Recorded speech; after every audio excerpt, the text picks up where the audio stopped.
se ovdje osjećaš kao sam? Osjećaj svakog od nas iz Srebrenice se može nekako rascijepiti na dva dijela. Jedan dio je onaj koji vječno pripada 11. julu, a jedan dio je osjećaj svakog čovjeka sa bilo kog mjesta ove planete. Ono što mi doživljamo 11. jula je nastavak bola koji je započeo 1995. godine.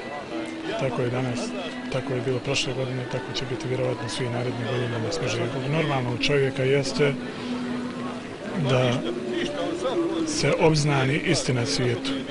Pod broj 1, pod broj 2, da se ne zaboravi nikad i pod broj 3, da se nikad i nigdje više ne učini ono što se učinilo ovdje.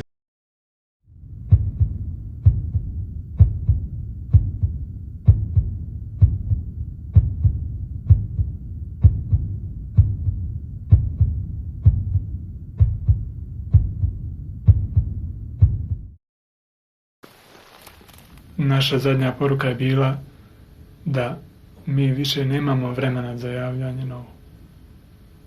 Da je Srebrenica pala i da narod ide u proboj. To escape the Serb soldiers, thousands of Muslims in Srebrenica fled into the forest. Prvi prijelaz front linije bio je hod kroz minsko polje. Išli smo u koloni jedan po jedan. Ona je ispred mene.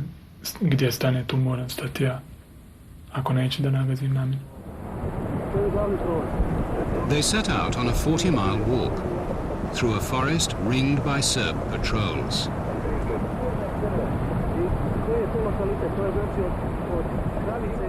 Zamislite 15.000 ljudi kad se postroji jedan iza drugog, jedan po jedan.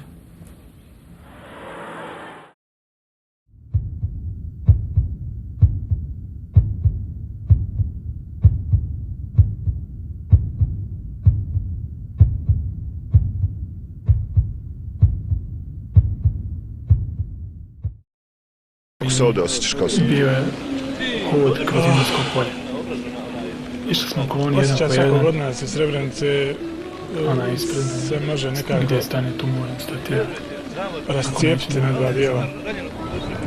Jedan dio je onaj koji vječno pripada 11. julu, a jedan dio je osjećaj svakog čovjeka sa bilo kog mjesta ove planete. Ono što mi doživljamo 11. jula je nastavak bola koji je započeo 1995. godine. Tako je danas, tako je bilo prošle godine, tako će biti vjerovatno svi naredni godina da smo živi.